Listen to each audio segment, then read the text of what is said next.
Hello everyone, this is Abu Hasan Siddiqui once again. তো আজ আমরা মেড অফ আর মেড ফ্রম এই দুটো ডিফারেন্স কিন্তু জানবো।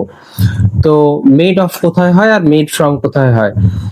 মেড অফ আমরা সেক্ষেত্রে ইউজ করব যেখানে কোনো একটা বস্তু থেকে যখন ওই পার্টিকুলার প্রোডাক্টটা তৈরি হচ্ছে, সেই বস্তুটা যখন প্রোডাক্টটা তৈরি হওয়ার পর আফটার ফিনিশিং দি প্রোডাক্টটা তৈরি হওয়ার পর যদি সেই বস্তুটা ওই প্রোডাক্টের মধ্যে ভিজিবল হয় বা দেখা যায়, উদাহরণস্বরূপ আমরা বলতে পারি for example the table is made of wood, অর্থাৎ টেবিলটি কাঠের তৈরি। আমরা টেবিলটিকে খালি চোখে দেখবো এবং দেখে বুঝতে পারবো যে টেবিলটা কিন্তু অ্যাকচুয়ালি কাঠের তৈরি।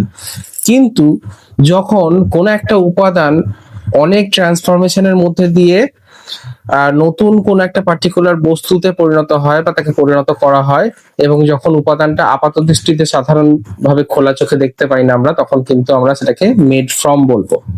ফর এক্সাম্পল কাগজ, পেপার। এই পেপার কিন্তু গাছ কেটে গাছের যে কাঠ, সেই কাঠ থেকে বিভিন্ন প্রসেসিং এর মাধ্যমে, ট্রান্সফরমেশনের মাধ্যমে আমরা কিন্তু কাগজ তৈরি করি। তো কাগজ অ্যাকচুয়ালি, কাগজের মধ্যে কিন্তু গাছের অস্তিত্ব টের পাওয়া যায় না বা কাঠের অস্তিত্ব টের পাওয়া যায় না। তো সেক্ষেত্রে আমরা কি বলবো? For example the paper is made from wood. Okay, the paper is made from wood.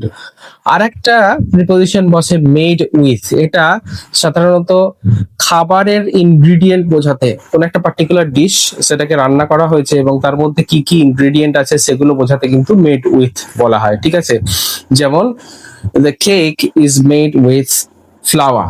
Okay, the cake is made with flour and baking soda.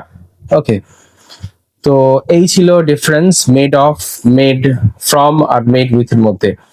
Follow for such interesting English tips. Thank you so much.